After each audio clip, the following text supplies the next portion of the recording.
Hello everyone and welcome to Staying Ahead of the Curve. I'm Jeff Snyder, Vice President and Senior Consultant with Camac Retirement Group, and we're coming to you live from Washington, D.C., and we're here at the Spark National Conference talking about the latest retirement trends. And I'm joined right now by Jennifer Perkins. She's a portfolio manager with Principal Real Estate Investors, and she's also the co-president of the Defined Contribution Real Estate Council. Try saying that 10 times in a row. Jennifer, thanks for joining us on the show today. Nice to be here, Jeff. So we're here at Spark, and Spark is really where all the asset managers and record keepers kind of come together to hear about the latest products and services and to kind of share policy ideas. You are a co-president of the DCREC. I wonder if you might share for the audience some information about DCREC, what the organization's about, the mission, vision, values, and goals. Sure. So DCREC is the Defined Contribution Real Estate Council. It's made up of 27 members, primarily real estate investment managers. We have who collectively manage about $1 trillion in real estate AUM. And we've come together because we believe that it's important to advocate for the inclusion of real estate as an asset class into defined contribution plans.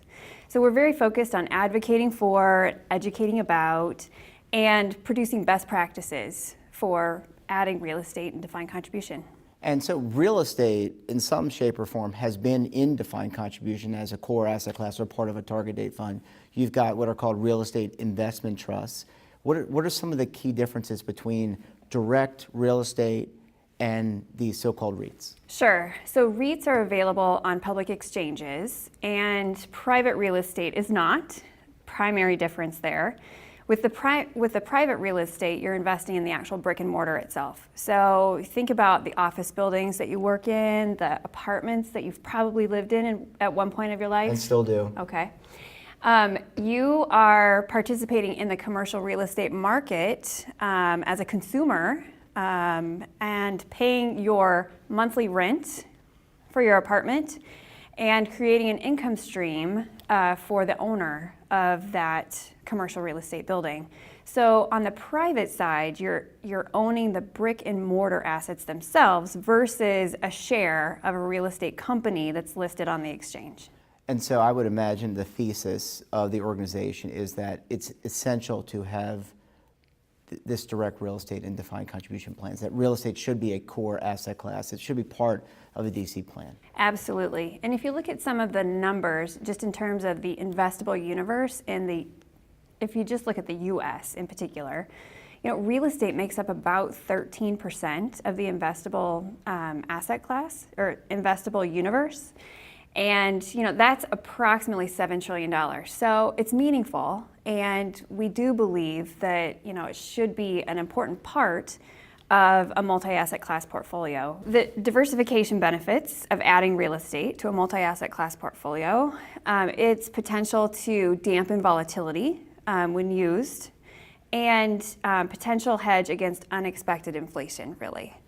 So there's a lot of different reasons on a strategic level as to why you should include real estate, and both in terms of private and public, to a diversified asset class. And just to point out that direct real estate is currently an allocation in many defined benefit programs, including many public defined benefit programs. Absolutely. And so if the defined contribution plan sponsors were to look to their counterparts in defined benefit, they'll recognize that there's a significant allocation, and has been for several years, that has helped ready participants for retirement.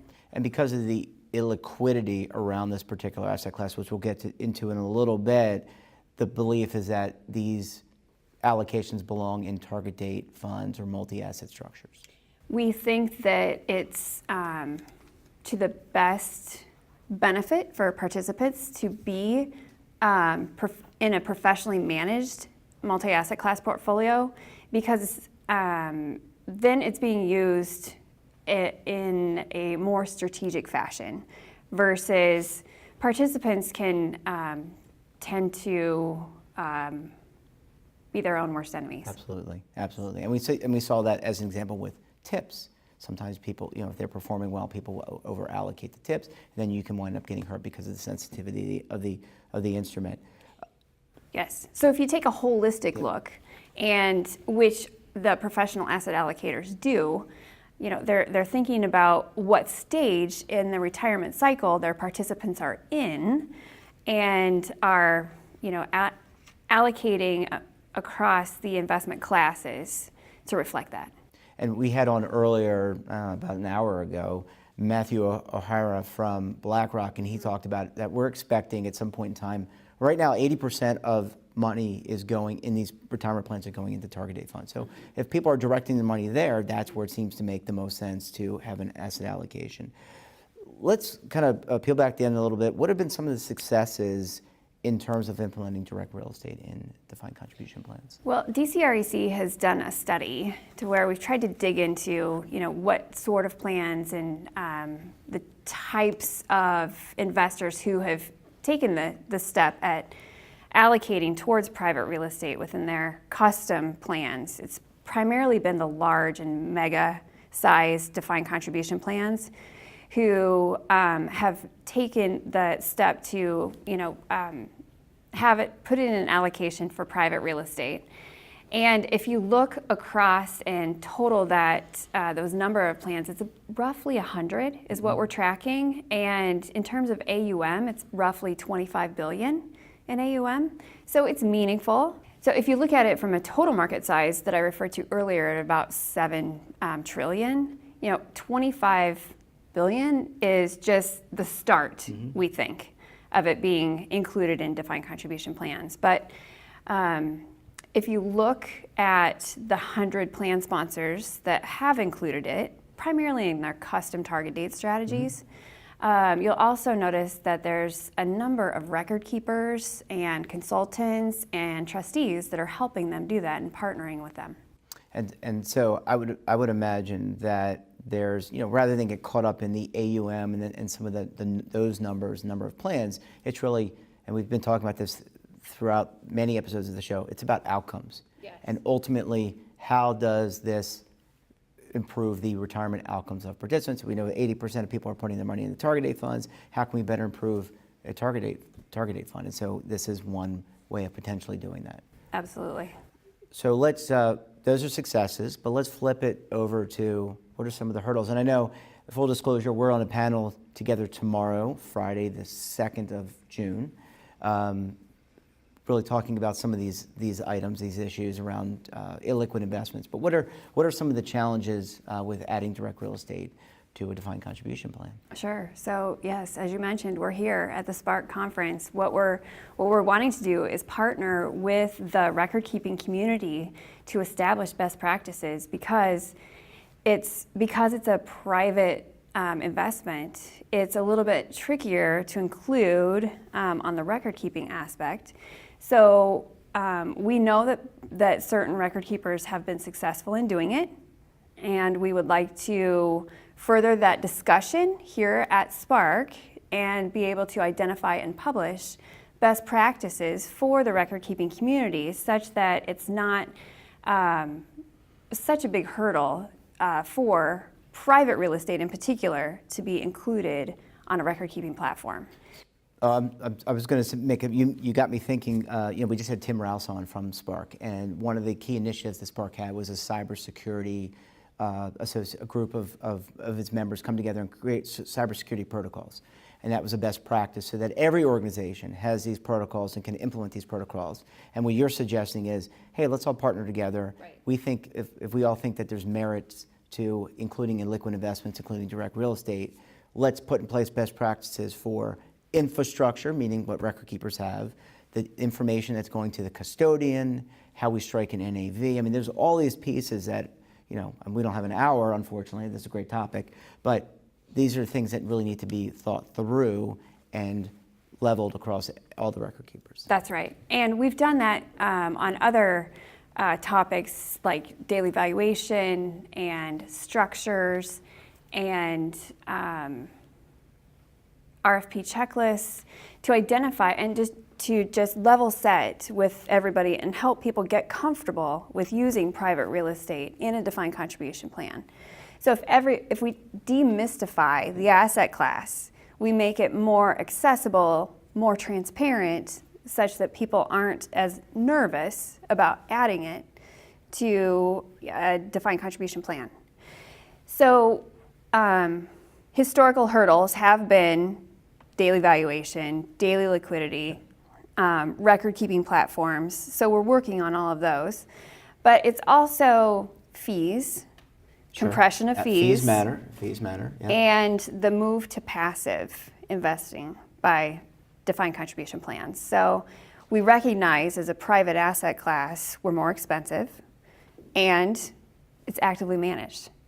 But those are, the active management is essentially your key to gaining additional value when you do invest in real estate.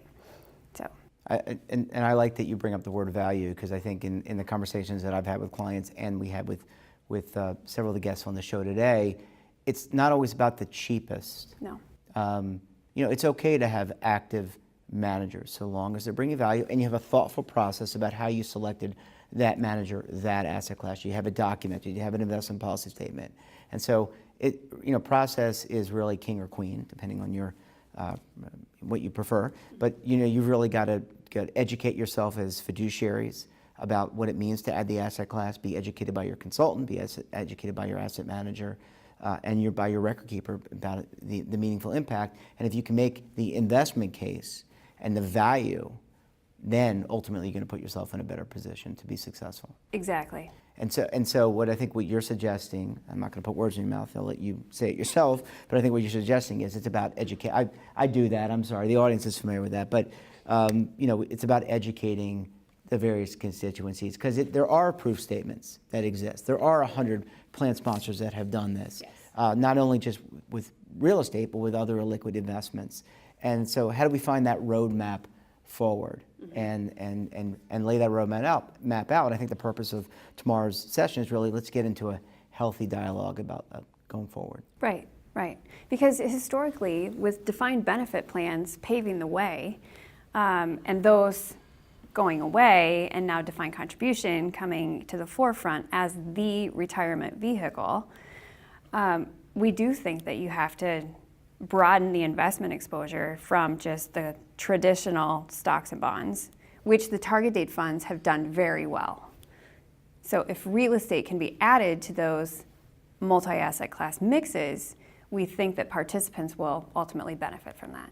And one of the, I guess, last question or last topic is around transparency. This is a very litigious environment that we're in, especially defined contribution plans. We've got numerous cases around fees, share classes.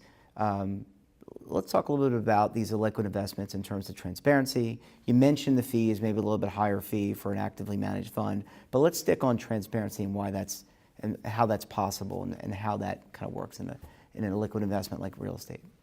Sure. So a good example, I think, of that is just the best practices that DCREC published on daily valuation. Well, as I mentioned earlier, we're trying to demystify how the daily NAV is struck on these daily valued funds. So we think that it's very important to provide increased transparency into the private asset class. And the members of DCREC are very agreeable and are advocating for the same thing. So we're all working to increase that transparency level because we do think it's very important. These tools, these checklists are available on the website. So just to give it to the audience, it's www.dcrec.org. Did I get that right? That's right.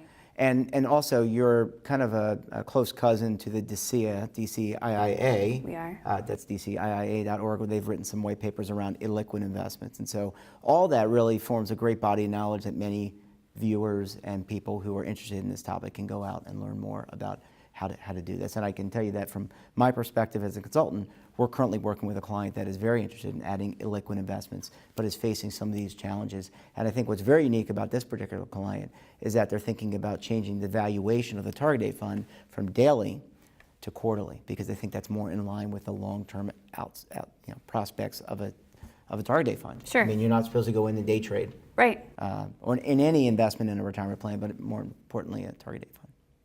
Jennifer Perkins, thank you so much for sharing your insight and joining us on the show today. Thank you, Jeff.